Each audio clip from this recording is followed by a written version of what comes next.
When you starve the enemy of delicate information about yourself, they become confused about where and how to attack. Let us dive into this tale and learn from the mistakes of Father Mike so that you'd be wise of your days. The air was thick with tension, masked by laughter, music, and the rhythmic beating of drums. The annual village gathering had reached its climax, but not all was as it seemed. Father Mike, the center of attention, danced joyfully with his family, his wife Amaka's radiant smile lighting up the evening. Yet lurking in the shadows, Madame Badluck, a figure feared for her malevolent schemes, watched with piercing eyes. Her lips curled into a sinister smile as she clutched a pristine white handkerchief in one hand and a bundle of money in the other. She moved through the crowd, her steps calculated, her eyes fixed on Father Mike. But I know enough about him, and this trap would surely get him. Spinning the handkerchief around his head, she showered him with the cursed money, a dark ritual concealed under the guise of admiration. The crowd cheered, oblivious to the evil brewing around them.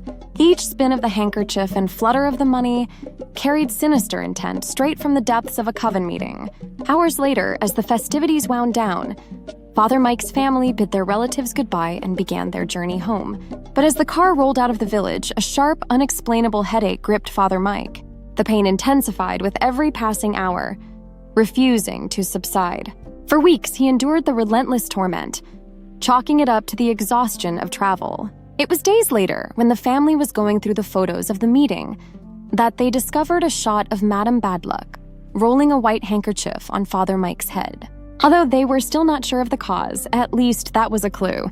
Thank God for the cameraman. They were all carried away with their feasts. Little did he know the curse had taken hold, weaving its way into his life. But in the spiritual realm, a battle was raging. Amaka, ever vigilant and prayerful, fought fiercely for her husband's deliverance, her prayers gradually unraveling the curse. What no one realized was that this was only the opening act in a much larger, more dangerous plot. The enemy was relentless, and the stakes were about to rise. Weeks turned into months, and Father Mike immersed himself in his thriving business, oblivious to the sinister forces conspiring against him. His success grew at an astonishing pace, earning him accolades on international stages and invitations to esteemed conferences. To outsiders, he was a shining example of determination and brilliance. But back in the neighboring villages, envy festered like an untreated wound. Those who once dismissed him as just another village boy now seethed with resentment, their bitterness boiling over as his achievements outpaced their wildest imaginations. Among these begrudgers, none was more consumed by hatred than Madame Badluck here. Her prior scheme's failure had left her humiliated and desperate for revenge. "He thinks he's untouchable," she snarled, pacing frantically inside the dim, smoke-filled hut of a feared witch doctor. The room reeked of burning herbs and decayed offerings, an atmosphere thick with malice. Her voice was laced with venom as she slapped a heavy sack of coins onto the rickety wooden table. "This time he won't escape me." The witch doctor's greedy eyes lit up at the sight of the payment, but his expression turned grave as he examined her request. "The charm you demand is perilous," he warned, his tone ominous. "It will only work if he has committed a grave sin. Should his hands be clean, the consequences will rebound upon you." Madame Badluck's lips curled into a twisted sneer. "He's guilty of stealing our fortune, our happiness," she retorted, her voice trembling with an almost manic determination. "Prepare it. Let him feel the weight of my wrath." While Madame Badluck plotted, Amaka's unease grew unbearable, like a dark cloud pressing heavily on her spirit. Her finely tuned spiritual intuition picked up subtle yet unmistakable signs of impending danger. Father Mike's name was whispered in hushed tones, and his every move seemed to be watched. Eyes lingered too long during routine encounters, and conversations fell into unnatural silence the moment she appeared. Even acts of kindness from neighbors bore an unsettling undercurrent, as if each blessing carried a hidden curse. Hamaka's prayers grew desperate, her voice cracking with emotion as she pleaded for divine protection over her family. Every moment felt like a countdown to an unseen calamity. Father Mike, however, dismissed her concerns with his characteristic calmness.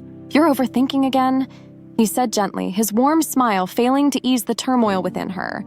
"Not everyone is out to get us." But Amaka's vivid dreams of shadowy figures and her gut-wrenching sense of dread told a different story. As her warnings replayed in his mind during quiet moments, Father Mike began to feel the faint stirrings of unease. Yet his skepticism and preoccupation with work left him vulnerable, the cracks in his spiritual armor widening by the day. Madame Badluck, meanwhile, was relentless in her schemes. The charm she commissioned was forged in a ceremony steeped in malice, each incantation a thread in a web of destruction. Her hatred for Father Mike burned brighter than ever, eclipsing any sense of caution. The witch doctor's forewarning, "If his hands are clean, the charm will backfire," echoed in her mind, but she dismissed it with a scoff, her obsession clouding her judgment. "He's stolen our glory," she hissed, twisting reality to fuel her vendetta. Each day leading to the village gathering felt like a tightening noose, her preparations escalating in sinister intensity. Amaka's intuition screamed louder as the gathering approached. She began fasting, her prayers transforming into fervent cries of warfare. She woke in the dead of night, her tears soaking into the family's prayer mats as she called upon divine intervention.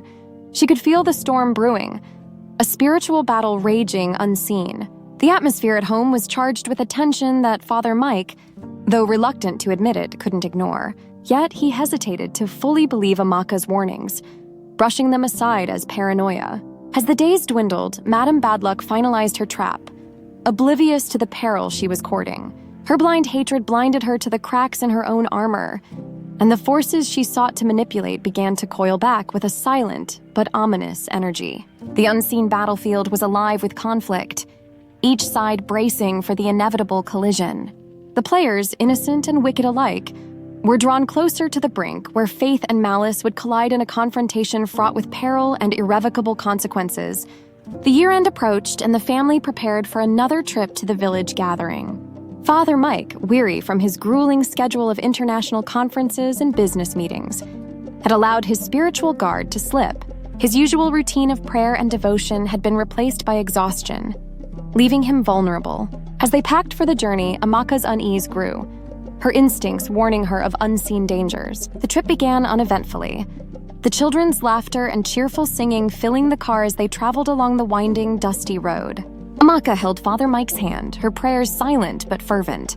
Suddenly, a blaring horn pierced the air, followed by the screech of tires.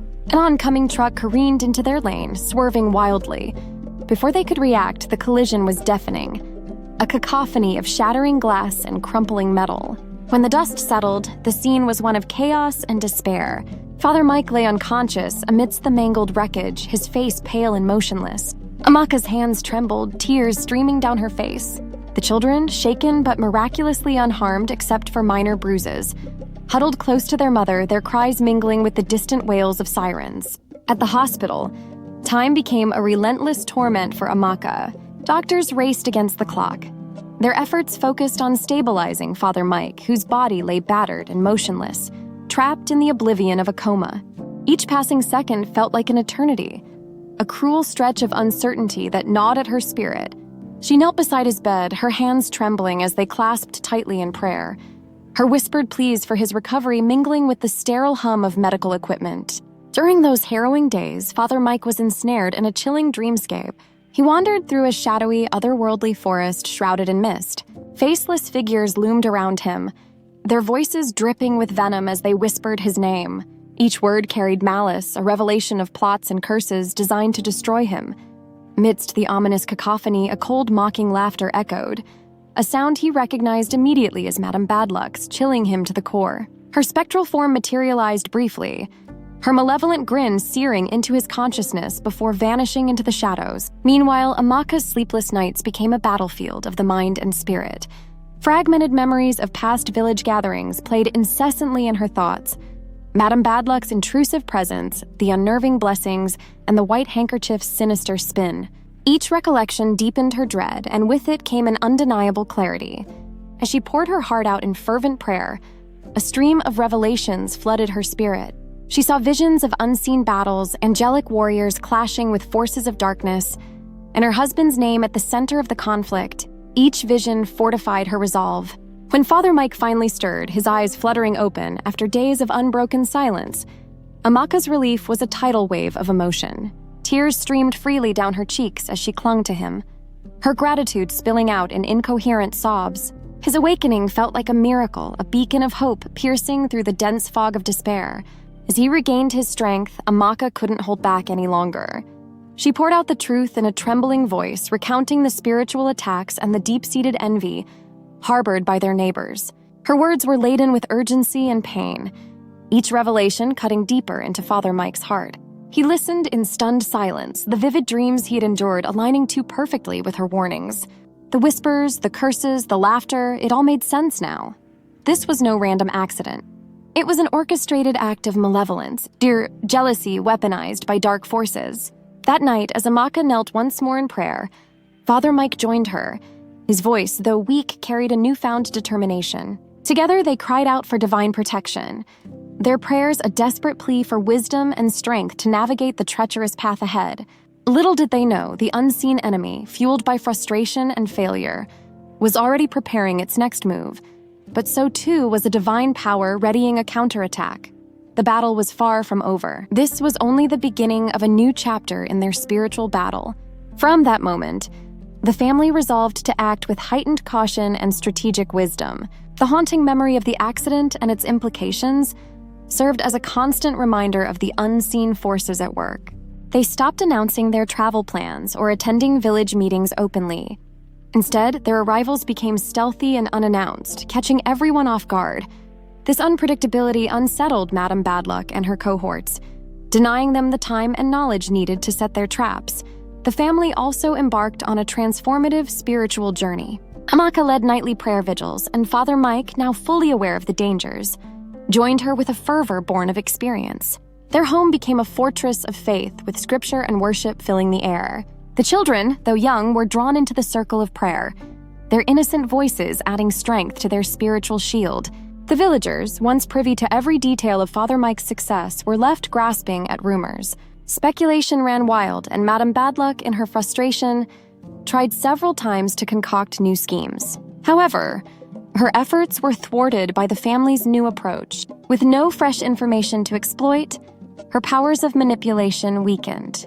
Father Mike learned a profound lesson. Success isn't just about achieving your goals. It's about protecting what you've built from those who seek to tear it down. The family's newfound discretion and spiritual resilience proved to be their greatest defense. Though the battle was far from over, a significant shift had occurred. Madame Badluck and her accomplices found themselves in a web of confusion, their plans crumbling under the weight of the family's strategic silence and fortified faith. The tension in the air was palpable, a silent yet powerful testament to the triumph of wisdom and prayer over envy and malice. As the years passed, the family's visits to the village grew infrequent, but their presence became an enigma that fueled the villagers' curiosity. Whispers of their continued success echoed through the community, laced with both admiration and envy. The once celebrated village gatherings now lacked the excitement of Father Mike's exuberant family, their absence a glaring void. Speculations ranged from rumors of estrangement to wild theories about secret riches. Meanwhile, Madame Badluck, though outwardly faded into obscurity, nursed a simmering bitterness. Unable to comprehend why her schemes had failed, she became a recluse, her life consumed by the unraveling of her dark ambitions. But deep in the shadows of her home, she would still light her candles and mutter incantations, her futile attempts a reflection of her fractured soul. One fateful year, the family returned unannounced during the peak of the Harvest Festival. Their sudden appearance sent shockwaves through the village, but they kept to themselves, declining invitations and avoiding public feasts. Instead, they spent time in their family compound, shrouded in an aura of divine protection. The villagers watched from a distance, their fascination mingled with unease, as if Father Mike's family carried a power they couldn't understand. In the end, Father Mike's story became more than a cautionary tale. It was a testimony to the strength of faith, wisdom, and resilience. When you starve the enemy of information, he often reminded his children, they are blinded by their own confusion, powerless to strike. His words became a guiding principle, passed down like a sacred inheritance. Shielded by discretion and divine grace, the family flourished, leaving behind a legacy of faith that outshone every plot against them. The villagers could only watch from afar, as Father Mike's light shone brighter, untainted by the darkness that sought to extinguish it. I hope you enjoyed the tale. If so, please like the video, share it with your family and friends, comment on it, and don't forget to subscribe to the channel and turn on the notification bell for more enchanting tales like this one. Goodbye.